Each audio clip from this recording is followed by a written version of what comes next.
Yeah. Remember the good days, remember the good times. I am wishing. I'm wishing. You're in my hands again. Yes. Comment ça va les amis? Comment ça va? Comment ça va? C'est Lady Sonia. On va venir se poser un peu. Je suis quelque part à Lausanne pour des petites réunions avec mes partenaires. J'espère que vous allez bien. Je sais pas ça c'est quoi Facebook, mais ici j'ai Instagram. Mais Facebook, c'est comment? Regardez le style de la framponnerie. C'est-à-dire que nous là on parle pas d'eau. Et puis on fait pas le copier-coller. Vous savez de quoi il s'agit? Il s'agit de Lady Sonia, l'indiscutamento. L'une des femmes les plus influentes sur le continent africain. Non, on parle pas beaucoup. C'est Coca-Cola. Moi Coca-Cola là. Coca-Cola l'a fait publicité. Oui, je sais. Coca-Cola fait publicité, mais l'eau ne fait pas publicité. On boit toujours. On parle, mais nous, on est là. Je dis ceci. Je voulais vous parler d'argent. Écoutez avec moi, argent. Mais comment tu vas dire les questions, madame? Je voulais qu'on parle d'argent. Hein? Les gens disent l'argent, oui, l'argent n'est pas bon. J'aimerais poser la question. Ceux qui disent que l'argent n'est pas bon, là, venez, moi, je vais vous poser des questions. L'argent n'est pas bon. C'est avec l'argent qu'on envoie nos enfants dans les meilleurs établissements. C'est avec l'argent qu'on se fait plaisir. L'argent fait tourner le monde. Les gens me disaient, ah bon, oui, l'argent c'est le diable. Ah bon? Mais Dieu a dit, l'or et l'argent m'appartiennent. Si l'or et l'argent appartiennent à ton Dieu, donc l'argent n'est pas mauvais. Ou bien, si l'or et l'argent appartiennent à Dieu, l'argent n'est pas mauvais. Quelqu'un me dit, mais l'argent n'est pas mauvais, mais Dieu ne veut pas que tu aies l'argent, on ne peut pas qu'on parle trop d'argent. Non, on n'a qu'à se dire les choses propres et bien. Il a dit au ciel, là, quand tu marches sur l'or et l'argent. L'or et l'argent m'appartiennent. L'or et l'argent appartiennent à ton Dieu. Si ça appartient à ton Dieu, ça doit être pour toi. C'est les gens qui sont frustrés, qui n'ont rien à dire, qui n'arrivent pas à s'en sortir, à sortir les moyens financiers pour mettre leur famille à l'aise, qui tiennent ce genre de discours. Et je dis qu'une femme doit avoir l'argent. Elle doit avoir son poil, son argent. Quand tu as ton argent, un homme ne peut pas faire blabla sur toi. Quand tu as ton argent, tu bosses, tu as envie de te faire plaisir, tu te fais plaisir. Tu dois jouir de ton argent, jouir du fruit de ton travail. Est-ce que tu me comprends un peu?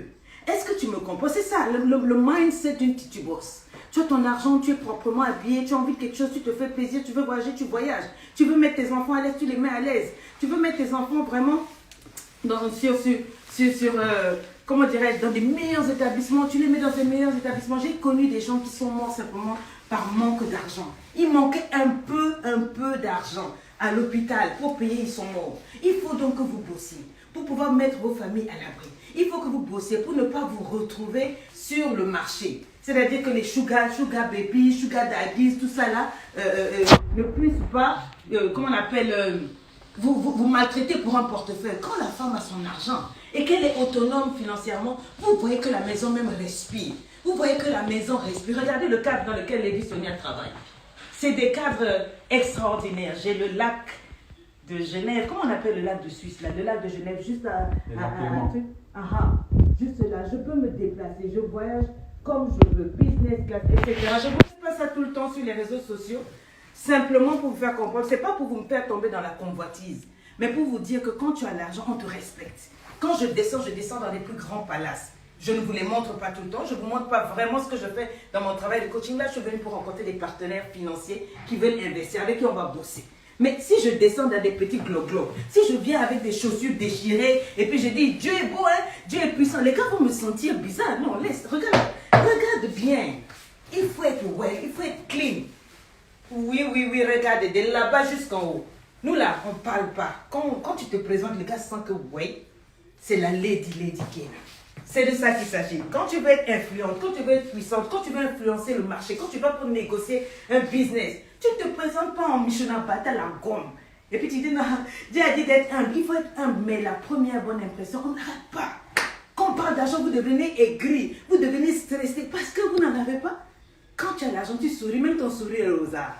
Ton sourire est en dollars, ton sourire est en euros. Et les gens même te respectent. Oui, je dis ceci, travaillez. Payez votre argent, mais changez votre mindset. Investissez, mettez de l'argent de côté pour vos enfants. Bossez pour avoir l'argent. Ne faites pas de l'argent votre maître. Faites de l'argent votre serviteur. Utilisez l'argent pour faire des bonnes choses, pour soutenir l'œuvre de Dieu, pour soutenir les pauvres, les orphelins, ceux qui souffrent. Travaillez, travaillez et laissez votre marque dans le pays. Il faut qu'avec ce que vous ayez, vous puissiez faire des bonnes choses dans le pays. Changer la face du monde avec votre argent. I hearing me somebody. C'est de ça qu'il s'agit. Donc si quelqu'un est en train de tenir un discours bizarre, calme-le en l'air.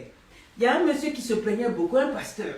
Il prêchait, oui, vous là, les télévisions sont mauvaises et il ne faut pas avoir les télévisions dans la maison, il faut faire ceci, chaque fois, il y a quelqu'un qui est rentré à l'église qui a dit, moi je vais soigner ça. Je crois que le problème il est ailleurs.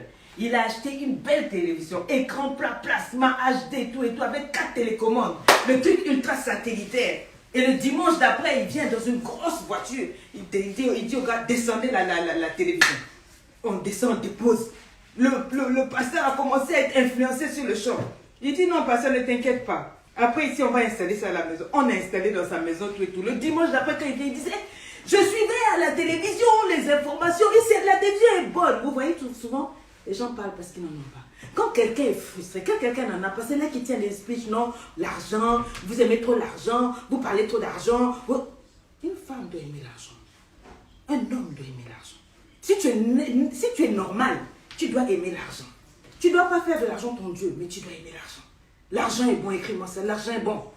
L'argent fait des bonnes choses. Avec l'argent, tu construis. Avec l'argent, tu bénis. Avec l'argent, tu t'offres des bonnes choses. Je ne vois pas quel homme peut me faire trembler par l'argent, parce que j'ai mon argent. C'est de ça qu'il s'agit. C'était juste un petit clin d'œil, vous dire il faut changer de mentalité. Pardon? Alors, on me dit qu'il y a des questions qui sont en train de passer. Il y a des questions, donc je vais m'installer, puis vous allez me poser des questions quelques minutes. Hein? On s'assoit charismatiquement, c'est de ça qu'il s'agit. Alors, il paraît qu'il y a des questions. J'écoute, je prends juste maximum 3-4 questions. Il ne faut pas trop abuser parce que j'ai des choses à faire. J'ai mes partenaires financiers qui m'appellent et qui m'attendent. Alors, j'écoute. Quelles questions avons-nous, les Siketa? Question? L'argent est-il bon pour faire de bonnes choses? Ça, c'est une question bête. Je ne réponds pas à ça. Si quelqu'un est intelligent, tu peux poser des questions comme comment tu peux dire que l'argent est que l'argent est une bonne chose pour faire des bonnes choses? Non, l'argent est une mauvaise chose pour faire des mauvaises choses. Vous aussi, posez des questions. Vous avez l'éditionnaire qui est là, je suis pressé. Si c'est pour parler business, je te parle business. Si c'est pour, peu importe ce dont tu veux parler, bon, on va enlever un peu ça, je ne me sens pas trop bien. Tu diras au chauffeur d'attendre là. Hein? Excusez-moi un peu, je vais me mettre à l'aise. Je vais rester causer un peu avec mes fans, mes followers, un tout petit peu, et puis après. Vous avez vu ce qui pend dans mes chemises là? Vous n'avez pas encore vu ça quelque part, n'est-ce pas? Ça, c'est le style indiscutamento. Yeah. Vous n'avez pas encore vu, c'est ce qu'on appelle lancer la mode. Vous allez voir bientôt, les femmes vont faire ça. Parce que les dictionnaires, c'est l'influence de l'influence. On continue avec les questions. Comment faites-vous pour tenir le foyer et le business? Par la grâce de Dieu, j'ai appris le time management. Par la grâce de Dieu, j'ai appris mes priorités. Et donc, je sais gérer mes choses. Tout est géré, structuré sur 6 mois, 1 an à l'avance. J'ai un homme extraordinaire qui me permet de bien gérer mon foyer. Je suis dans le foyer sans être dans le foyer. Là, je ne suis pas à la maison, mais j'ai un homme qui est complètement à la maison. Et avec mes enfants, à tout moment, je sais où ils sont. Nous avons créé un groupe WhatsApp où on gère un peu. Ça me permet de gérer la maison. Tout est planifié avant de partir. Depuis la nutrition, depuis la gestion des vêtements, depuis tout est millimétré avant que je parte, que ce soit pour 1 semaine, pour 10 jours, etc. Et j'ai un homme qui est formidable, qui me permet de le faire, ce qui fait que mon emploi du temps n'empiète pas sur la vie du foyer. Donc c'est juste une question de savoir gérer son temps et ses priorités. Je vous ai parlé de la matrice Eisenhower dans LEI, comment ça se gère, comment on gère le temps, comment on organise son temps en tant que femme sage, femme intelligente. C'est comme si vous demandez dans le livre de Proverbes 31, comment est-ce que la femme vertueuse fait avec tout ce qu'elle fait. Mais on dit qu'elle est louée aux portes, son mari l'a louée. C'est-à-dire qu'il faut avoir la sagesse féminine. Si vous voulez en savoir plus, je vous attends à LEI. Comment faire pour épargner malgré beaucoup de charges? Il faut toujours épargner. Je dis toujours, on ne mange pas le noyau et la mangue. Il y a une vidéo qui va sortir, je crois, mercredi ou jeudi prochain, où je vous en parlerai. Comment on fait une répartition intelligente. Même si on ne gagne pas beaucoup, il faut toujours enlever une petite économie, un tout petit quelque chose. Ton esprit doit savoir que tu as travaillé et que tu mets de l'argent de côté pour les divers, les encas et pour les réinvestissements. Ça, je n'aurai pas le temps ici de définir tout ça. Comment rentrer dans le couloir des grandes affaires? Ah, il faut d'abord voir grand, il faut d'abord faire grand, il faut faire vos preuves. Si vous ne faites pas vos preuves, n'essayez pas de dire que vous allez taper en haut. Petit à petit, je dis toujours, il ne faut pas avoir peur de commencer petit. Il ne faut pas avoir peur de commencer petit. Vous commencez là où vous êtes, petit à petit. Et en étant exigeant avec vous, en étant excellent dans ce que vous faites, vous pourrez aller de l'avant et ensuite vous faire remarquer au niveau des grands et vous faire accepter. Il faut commencer, moi je n'ai pas commencé tout d'un coup en haut, mais j'ai pris 4 ans pour établir ma crédibilité, établir mon excellence, si bien que ce sont les gens en haut qui se sont baissés pour voir que là, il y a de la valeur et on a pu se rencontrer quelque part pour pouvoir travailler ensemble. Quelle est la première chose à faire pour changer et transformer sa vie? Il faut déjà prendre conscience que votre vie elle n'est pas là où vous voulez qu'elle soit et accepter le changement de paradigme. Vous changez de vision, vous changez de mentalité, vous changez votre manière de vous voir. Vous acceptez de sortir de la cage dans laquelle vos parents vous ont mis et après cela, vous vous ouvrez. C'est pas facile, il faut accepter de se changer. Quand vous changez de vision, de mentalité, quand vous changez votre manière de voir, forcément le changement va se refléter. Et ensuite, petit à petit, vous allez impliquer dedans l'épanouissement de la culture, l'intellectualisme, vous allez relever un peu le niveau. Voilà, tout simplement. Comment faire quand on a une idée de business mais aucun fonds de base? Ah, mais ça, je t'inviterai à venir à LEI. Nous avons quelqu'un qui nous enseigne sur ça. Partir de rien. On peut partir de zéro, mais ne dis pas que tu n'as rien. Ne dis pas que tu n'as pas de fonds de base. Moi, je suis partie sur la base de zéro avec mes idées, mais après, on m'a dit, va avec la force que tu as. Dieu m'a dit, va avec la force que tu as. Donc, j'ai pris mes bijoux, je suis allée vendre. Moi, j'avais peut-être des bijoux. Peut-être que toi, tu as des vêtements. Tu peux les revendre. Tu peux vendre même tes jolies chaussures nettoyées. Tu as toujours quelque chose. Et tu peux partir sur la base de rien, c'est-à-dire de ta prière, de ta foi, de tes idées, et puis faire un impact. Il y en a qui ont commencé comme ça et les témoignages sont là. Faut-il dépenser en habits pour se styler et faire bonne impression ou épargner d'abord? Épargne d'abord. Le plus important, ce n'est pas de faire bonne impression. Épargne d'abord, investis d'abord et arrivera le temps où tu pourras chercher à faire bonne impression. Mais faire bonne impression, c'est bien, mais pour moi, c'est secondaire. Quand tu fais du bon travail, tu attires leur attention. You command their attention. C'est comme ça que je dis. Tu attires l'attention. Ils sont obligés de faire attention à toi. Et quand ils viennent maintenant, tu leur montres pas forcément une fausse impression, mais de l'intérieur vers l'extérieur. De l'intérieur, je montre ce qu'il y a de bon dans l'excellence. Et ensuite, l'extérieur, ils voient que c'est propre. Quand tu es propre à l'intérieur, tu es propre à l'extérieur. Ça se remarquera forcément. Ça fait combien d'années que vous êtes dans le business? Depuis très très longtemps. Hein, depuis très très longtemps. Je n'ai pas attendu les réseaux sociaux. Je vous dis, par exemple, je suis dans le coaching, ça va faire 15 ans.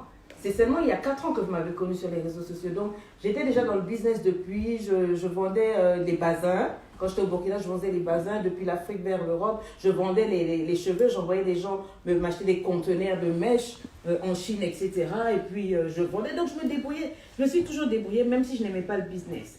Il faut faire du business, il faut diversifier, avoir plusieurs rivières financières. Question? On poursuit, juste un instant. Ok. Les gens ne parlent donc que d'argent aujourd'hui. Ils n'ont pas de questions pour moi. Alors, il y a beaucoup de compliments. Vous recevez beaucoup de compliments. Ah, merci, ça fait plaisir. C'est l'indiscutamento. Comment avez-vous fait pour vous imposer? J'ai bouché mes oreilles aux tocards et aux maboules, aux gens les haters, les gens qui ne m'aimaient pas. J'ai appris à les ignorer, à m'occuper de ceux qui m'aiment. J'ai fait ce que j'avais à faire. J'ai appris à me booster moi-même, à travailler, à prier, à m'appuyer sur ce que Dieu disait. Et le reste, j'ai calé en l'air, tout simplement. Voilà. Je viens de commencer mon business. Quel est le premier conseil que vous pouvez me donner? Achète le cours Femmes d'affaires, pas d'enfer. Tu auras toutes les stratégies pour lancer un business avec succès. Mon cours, il est là. C'est tout ce que je peux te dire. J'ai tout mis là-bas. Bon, après, on a plus des messages. Un jour, je viendrai faire une vidéo pour raconter les changements que vos vidéos ont apportés à ma vie. Moi, ça ne m'intéresse pas. J'aime les gens qui changent sur le champ. Si tu as subi mes vidéos et qu'elles t'ont changé, tu dis un jour. Il y en a beaucoup qui viennent, oh, tu as tellement fait ma vie, un jour je ferai ça. C'est ce que j'appelle les hypocrites. Je n'aime pas ce genre de personnes. Mieux vaut te taire. Parce que les gens qui veulent faire, ils se lèvent, ils font les vidéos. Tu veux faire une vidéo, tu veux faire un témoignage, on est là. Vous voyez bien, il y en a maintenant qui osent parce qu'ils ont vu Lady Sonia, elle est vraiment accréditée, nominée par les grands en haut. Ils croient, ils osent maintenant s'afficher, mais il y a des millions de vies changées. Vous attendez un jour. C'est pas la peine de me dire ça, vous pouvez garder vos témoignages. Il y aura toujours d'autres personnes qui seront là pour témoigner de l'impact que je fais. Et Dieu les bénira toujours parce qu'il aime les gens justes. J'ai changé millions de vies avec mon Dieu. Mais si les gens ne veulent pas témoigner, ça, c'est eux. Mais si vous voulez témoigner, faites-le. Mais ne me dites pas un jour, je témoignerai. Qu'est-ce que je vais faire de ça? Garde un jour. Comment faire pour être une femme de caractère? Tu viens à LEI, je vais te former pendant 90 jours et ta vie va changer. Aucun homme ne va s'amuser encore avec ton niache. Aucun homme ne va jouer avec ta destinée. Aucun homme ne va jouer avec toi. Je vais t'habiller de charisme intérieur et extérieur. LEI, c'est l'école de la vie, l'école féminine. Je ne donne plus mes sujets ou mes secrets sur les réseaux sociaux. Ça se passe à l'intérieur. Vous venez à LEI, je vous forme. spirituellement, émotionnellement, physiquement, professionnellement, vous sortez blindé et vous impactez votre vie, vous impactez votre famille, votre environnement et votre monde. Je ne veux pas venir maintenant continuer encore de donner mes secrets qui sont récupérés à gauche, à droite. Non, ça se passe à LEI. Vous écrivez à libre-épanouie@gmail.com, vous venez et puis on travaille ça. Comment avez-vous travaillé votre éloquence? Comme j'ai dit, depuis l'âge de 17-18 ans, je savais que j'ai toujours aimé la communication, le contact et tout. J'ai eu ces formations à Disney, on m'a emmené à Arlington, etc. J'ai travaillé mon assurance, j'ai travaillé mon intérieur. Et c'est de l'intérieur. Cette éloquence-là, ce n'est pas du fake, c'est ce que je suis. Et quand je parle, je sais, les gens disent, mais c'est incroyable qu'on est dans ta présence. Ça n'a même rien à voir avec ce que tu dégages par image. C'est pour ça que quand je fais des conférences, il ne faut pas rater. Vous avez une onction, une aura. Vous dégagez la vérité qui casse les chaînes. C'est ce qu'on appelle le charisme Titibossi. Pour vous, c'est quoi une femme indépendante? Une femme indépendante, c'est une femme comme l'a dit Sonia, qui ne dépend de personne si ce n'est de Dieu. Je pense que ça suffit, je dois y aller, j'ai du business, je dois aller négocier le job, le poids, l'argent, des millions en euros. Moi, je ne suis plus là à traîner sur les réseaux sociaux. Si vous êtes sur les réseaux sociaux seulement pour cogner les têtes, clasher, insulter, chercher des likes, moi je vais quelque part avec ma vie. J'emmène ma famille dans la sécurité. Et j'emmène des vies à changer. Si vous voulez changer, suivez-moi. Si vous voulez vous amuser, allez-y, il y a plein de pages. Mais sur ma page, on change sa vie. On devient au niveau du level up. On est indiscutable. C'est de ça qu'il s'agit. Je ne vais plus prendre de questions parce qu'on a des rendez-vous. Je vous aime, je vous kiffe, je vous love, je vous adore à LEI, mais à part ça, vous avez mon site où vous avez des cours où on te parle de l'art de t'aimer, de jet lag, stop, mon cœur n'est pas une poubelle, me marierai-je, moi, la préparation au mariage, les couples qui se cassent, vous avez comment me remettre d'une rupture amoureuse, vous avez le business, on vous parle de comment être épanoui professionnellement. Allez sur les sites, investissez sur vous. Vous me demandez comment faire pour être indépendant. J'ai investi, j'ai pris des formations de près de 23 000 euros. Regardez où je suis. Parce que j'ai investi sur moi. Si vous restez à vous dire comme tous les noirs, là, oh non, on se recommande à la grâce, à la faveur de Dieu, vous n'irez nulle part. Même dans la Bible, la reine Esther, pour faire tomber le roi, elle a pris un coach, un eunuque, Égaï. Il l'a coaché pendant 10 mois sur comment mettre la pommade, comment nettoyer le nez. Il n'y a que toi qui penses que le coaching c'est s'asseoir et puis, bon, venir. Non, c'est beaucoup plus que ça. J'ai pris des coachs, j'ai pris des mentors et puis voilà. Donc, venez, prenez les formations et puis c'est de ça qu'il s'agit. Je vous aime, je vous kiffe, je vous love, je vous dis à la prochaine.